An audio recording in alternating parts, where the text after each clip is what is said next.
Welcome to episode 1 of Fantasy Football 101 with the Armchair Quarterbacks. I'm Mac Magee. I'm going to guide you on how to play fantasy football. I've ran into a lot of people here recently that have talked to me about the fact that, hey, I didn't get in on the ground floor.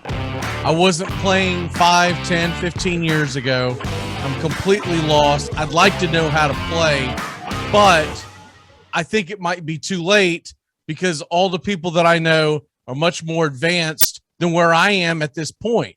That's simply not the case. It's not true.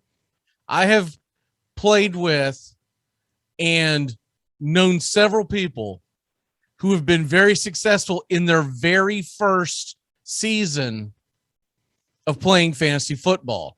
What it really comes down to is, are you competitive? Do you like to win? Do you like to prove that you're better than other people? That competition inside you? And do you enjoy the sport of football in general? Now, some people who get into it are strictly there for the gambling aspect. That is also a thing that will draw you to fantasy football. But I think when it's all said and done, the main thing that you want to focus on is, do you enjoy football?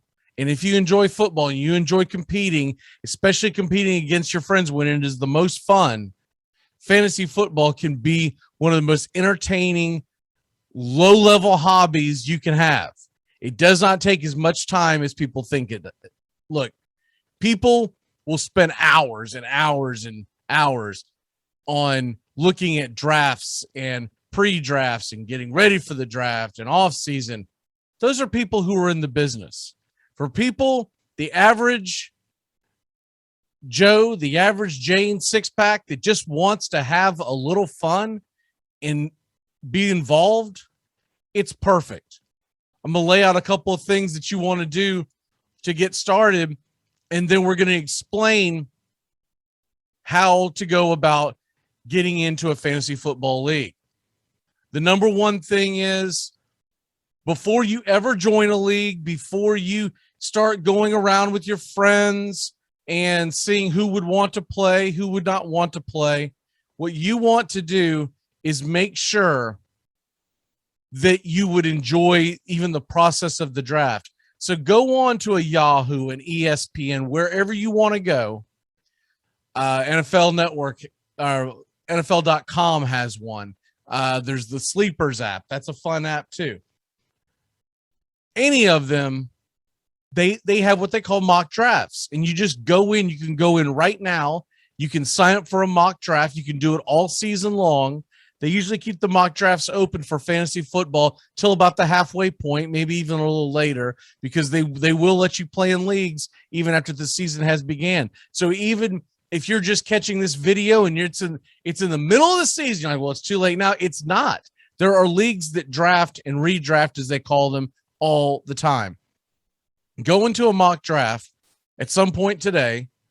It takes just maybe a true mock draft, 15, 20 minutes tops, and you get to see if it's something you would actually like to do. You'll go in. I'm going to use Yahoo as an example because it's my go-to site. I think it's the most, not only is it the easiest to navigate, I also think it's very beginner friendly as well.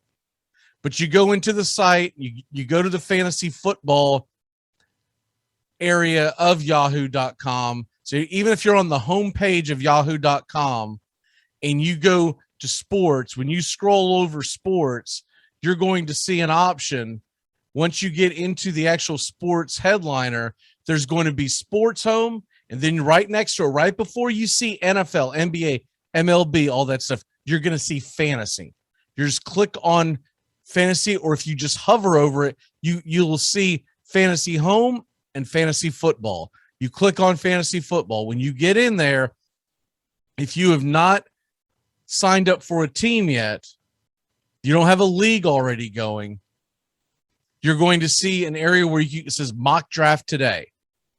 Now, if you already have a league, it will be right next to where it says your league is not drafted yet, mock draft today. But the mock drafts are right there at the top. Down at the bottom, if you select join an on-demand draft league and draft right now, you're going into a league. Now you can pick a free league and it's not that big of a deal, but I would suggest start off with the mock draft. You go into the mock draft room, and when you get to the page itself, you're going to see several minutes off to the left side, start time. And that just means that these mock drafts are going to start in the next few minutes. So I'm going to jump onto one, and I will continue to mock draft while we are doing this. Okay. So you get into the into the mock draft room, and you're basically just looking at something that you would enjoy somewhere. I usually go for around a 10 team. 10 team is the most standard of all of the leagues, but you have 8, you have 10, you have 12, you have 14. If you already know what kind of league you're going to be in, then jump into obviously the one that applies to you. But if you're just doing this to figure out, is this something I want to do? I suggest do somewhere between an 8 to 10. If you get a bunch of your friends and y'all have never played before, and you're all going to be new, I would suggest doing like an 8-team league, because it's very difficult to find 10, 12, 14 people, unless you've been doing this a while, that that are going to take it serious and actually play all year long. I don't mean serious like cutthroat type of serious. What I'm talking about is nothing's more disappointing than playing in a league and someone has not paid attention to it in weeks. So if you're starting a league, I suggest start with 8. You're also going to have a much better team. It's going to be easier to draft. That's the best way to start off with fantasy football. Do an 8-person league. So you get into your mock draft, and once the mock draft gets going, it will set up and show you how to actually draft itself. Now, when you get into the mock draft, it's going to be just like an actual draft. So I'm going to talk to you like we're in an actual draft. And I have for this mock draft, it was the only thing available. I have the number 1 pick. Okay. So that's going to make it easy to explain what's going on as we're doing this, because with the number 1 pick, it's going to be a snake style, which means you're going to start up at the 1 pick, and then the entire league will draft 1 through 10.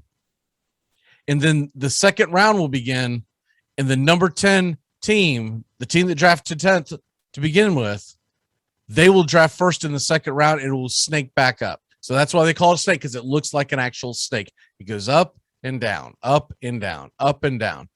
Meaning, if you have the number 1 pick, you'll pick number 1, but then you won't have another pick until the 20th pick. So when you get that number 1 pick, you want to pick a very safe pick. The person, obviously, you want to get the best player. Who is the best player? This year, it's a no-brainer. It's Christian McCaffrey. If you have the number 1 pick, that's who you draft. The number 1 pick. Now, look, we do other videos, and we can get into draft rankings. This isn't really about that today. Today, it's more about how do I play? Do I want to play? And why should I play? So when the draft begins, I'll go into the room and I will take McCaffrey with the number 1 pick. Then I will have to wait until the 20th pick to pick again. But when I pick, I'll have consecutive picks. So I'll have the first 3 picks of the 20 of the first 21 picks. And it goes on. And they do that so that it is fair. If it's not any kind of sort of keeper league situation, dynasty league situation, if you're just doing a basic fantasy football draft, you want to do a snake draft, because if not, the teams who draft higher will have a huge advantage. So that's why the snake drafts are the most popular draft. Okay. After you have signed up, and remember, if you go into your Yahoo or your ESPN or wherever you go, NFL.com, they're going to ask you to sign up. You're going to have to create an ID because they want to know you're you, so that when you draft and you have a team, etc., it's just like any other website. It creates your own ID.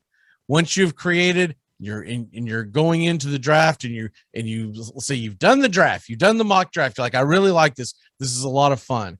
Then you want to set up, how many people can I get together with an 8, 10, 12, 14 team option? Or if you're on one of these sites like Yahoo, you don't have to know anybody. There are leagues that you can jump in right now of people you do not know, and it will keep an entire real league in the entire season long.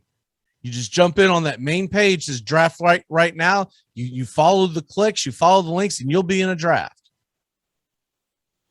Now, what's the advantages to that? When you're brand new and you're wanting to try it out, it's good practice. If you can't get anyone else to play with you this year, it's good practice to go out and do a few of these leagues so you understand what's going on. If, for instance, you do know, we'll say 4 to 6 people that want to play, and let's say you're going to do a friendly situation. You're not going to put any money in it. Most of these fantasy leagues have money in it. That's what makes everyone interested in it. I mean, let's be honest, gambling is where it's at in America. But let's say you're going to do a friendly league and you know 4 people. So you and the other 4 people, you got 5. You can then make your league public, and the other 3 people, the other 5 people that you decide to put in, you would not know them. But the advantage to knowing everyone is a couple of things. A, it's just a lot of fun when you're playing against people you know. There's a lot of trash talk in a friendly way, giving each other a hard time throughout the week, when you're about to play them, throughout the year, when you're beating them. It's fun. That's what the advantage is. The advantage to not knowing anybody in the leagues, sometimes it's because it's a league you're having a buy-in and you're doing it for gambling purposes. Other times you're doing it just because, especially if you're new, that you're wanting to play in a league and you can't find anyone else to play. And you're like, you know what? I want to give this a try this year. So if that's where you're at, I highly recommend it. Now, after the league is set up and you're setting up for the draft, the next question everyone has is, how do you keep score? Well, in the draft, just like any other draft, if I have this player on my team, you can't have them on their team. Now, it's much different if you're talking about a salary cap or a daily fantasy. We'll get into that in a second, but that's much different. I'm talking about a yearly league across the board. If I have Christian McCaffrey, which I just drafted in this mock draft, nobody else can have him in this league if this league were actually going to take place. The next guy to go was Derrick Henry, Dalvin Cook. The great thing about these apps, these websites, the ESPNs, the Yahoos, all of them, they rank players based on what the average rank is. On the right, you'll see rank. I'm using Yahoo as an example because it is the best fantasy website. You'll see rank right next to the player's name, and to the far left next to that rank number is X rank, and that is an experts ranking system, and that is a combined experts ranking system. But if you go to rank, it's ranking it the way your league would rank. So it's very different in the point system. If you have weird point system rules, you want to pay attention to that. But you don't want to just grab the top ranked player in every position, because you're going to have a quarterback. You're typically going to have 2 running backs, 2 wide receivers, and then what they call a flex, which you could put either a wide receiver, a tight end, or a running back in. It's your choice. And then there's also the tight end position. Most leagues that also have a kicker and a defense. So you're not just going to go out and get the top ranked player, because you want to put the best lineup together.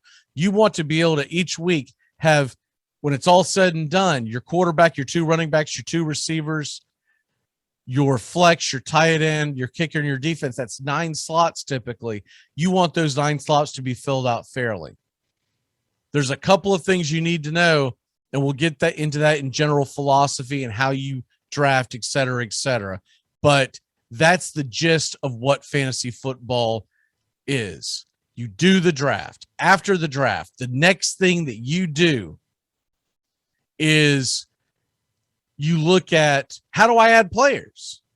How do I add players? How do I, once I made a draft, what if I made a mistake? What if I didn't like this player? What if I like another player better? What if a guy gets hurt?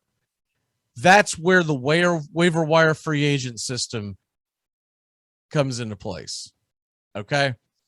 And it's very important to understand that, because once you get done with your draft, you've just begun. You've just begun the fun, first of all, and you have just began going over and realizing how good your team could be, how good your team may not be. But it's never too late to fix it. Even when you get a devastating injury, you get off to a slow start. The great thing about fantasy football, as opposed to a rotisserie style like they do in baseball a lot, there are rotisserie footballs, but they're very rare. The fantasy football, it's week to week. Your team can start off terrible, 0-5, 0-6, but if you make the right pickups, you can turn it around, because it's just going head to head and outscoring someone every week. That's all it is. When it's the basic, it's a math problem. When it's all said and done, if you do like math at all, you'll love fantasy football. It is a basic math issue. You're trying to figure out the best way to get the most points to win each week. So you can always fix it on the waiver wire. And what is that? Leagues have different ways of doing it. But the one thing that I like to do it as is everybody's a free agent unless the player has just been dropped. And if the player has just been dropped, they go into a waiver wire system. Now, there's different ways that you can decide whether or not you want to put someone on the waiver wire in your league. You want to design the rules, have at it. The way I like to do it is there's a continuing rolling list with a FAB budget. What is a FAB budget? It is a free agent acquisition budget, meaning throughout the entire season, you have X amount of money, as does everyone else, to acquire players so you can bid on them. Because when the games start on Sunday or Thursday night or Monday night, whatever have you, those players get locked, and then you can't make up another pickup. You can't make another pickup until the crossover of Tuesday evening. And what I mean by that, in most leagues, what it means is you can't make any pickups on Monday, on Tuesday, or after the games have kicked off on either Thursday or Sunday. Because you get the entire day of Monday and the entire day of Tuesday to realize injuries, players you might want to pick up, et cetera, and then you'll go and start the bidding process. Now, if you just do it with the continuing rolling list and it goes with how many pickups you have made, have you made a pickup in a while? If not, you'll go up the list. Just study the waiver wire budget. You don't really want to hear that whole breakdown, but there's different ways to do it. That's how you add your team. Now, the way we do it is that during Wednesday until kickoff of ball games, if the guy has not just been dropped, which there's a 1 to 2 day limit depending on the league, where you have to wait for that person to become available as a free agent. If he is what they call on waivers, means you got to put a bid in for him. You either bid nothing and just hope no one else wanted him, or you have the higher ranking, or you bid X amount of dollars in your FAB budget, which we just discussed. If you decide that you're going to let it roll and someone gets dropped and you're like, I'd like to have them, but I don't want to waste my FAB budget because I have $100 on my FAB budget. It's got to last me the entire season. Then you would just put in a waiver claim. And if you outrank whoever put in another waiver claim without the budget, then you get them. But let's say it's Saturday morning and you find out your running back is hurt. You have no one else on your bench that you can start, and you would just want to go pick a player. A free agent would mean it's first come, first serve. whoever gets up there first is going to be the one that gets to put him on his team. So let's say there's a terrible injury, whatever. I'm going to use this as an example. There's a terrible injury to one of your better running backs. You've got to go down the waiver wire and you say, you know what? I'm going to take a chance. I'm going to pick up David Johnson of the Houston Texans because I like what he did last year, and he's very low. He's not that highly owned in a lot of leagues. Let's say we have a short bench. He's available in my league. I can just go pick him up because I go there and pick him up. But if one of your competing teams has already picked him up and dropped him, then that's when the waiver comes into play. So that's the gist of it. You mock draft. You say you like it. You either join or you create a league. If you create the league, you're going to be the commissioner, and you can play with the rules all you want. You can decide how many points you want to do, et cetera, et cetera. Now, I've got another video out there that ranks the different websites that you can play fantasy football on. I took 5 and I ranked them. You want to check that out because it shows you which ones that you would want and why you would want certain ones. But that's it. Mock draft, join or create a league, have your real draft, and then the season starts and you start plugging and putting players in. And you will be surprised if you play this. Let's say you're like, I'm not that big of a, I don't think I'll like fantasy, but man, I love the NFL. But I'm a San Francisco 49er fan, but I don't know that much about the other teams. You will be shocked how quickly, within just a few weeks, you will learn so much about the rest of the National Football League and its players because you are involved in fantasy football. Not only do you want to know who to add, to put on your team to make them better, you're going to know who you're going up against. It clicks like this. I've played with so many players who have been a novice. They love college football, but they're not that into the NFL. But they're like, you know what? I'll go and give this fantasy football thing a try. By the end of the year, they can't wait for the next season. And my honest opinion is fantasy football is probably the most fun of all of the fantasy sports because so many people play. It's very mainstream. If you enjoy it, you'll probably enjoy fantasy baseball, which is actually the older of it. But I've been playing fantasy sports for over 30 years, pretty much since its inception.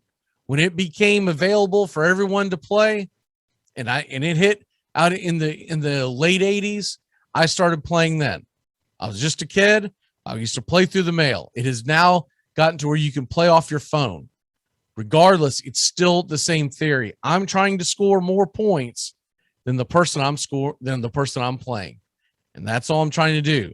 And I'm trying to do it the most times during the regular season. And then you have a playoff. And it's just like an NFL playoff. You will face each other, knock each other out, and then have a champion, just like a Super Bowl. All right, we'll go ahead and get out of here. But I highly encourage you that if you love fantasy sports, if you love sports, if you love football, play fantasy football. The worst thing that's going to happen if you go into a free league is you get halfway through the season and realize, I don't know if I really like this. This isn't very fun. You're out $0. But I guarantee you, you're probably going to get hooked on it. And by the following year, you're going to be with all your friends going, dude, you got to play, man. Come on, let's go. Come on. Come on. Don't be the guy or the gal at the sports bar who's not playing fantasy football because you are out of the conversation because it is now a multi-billion-dollar industry where people are playing and are addicted, and it's because it's fun. At the end of the day, fantasy football is fun. I'm Mac Magee from the Armchair Quarterbacks. We'll have more of these videos and enjoy your fantasy football experience.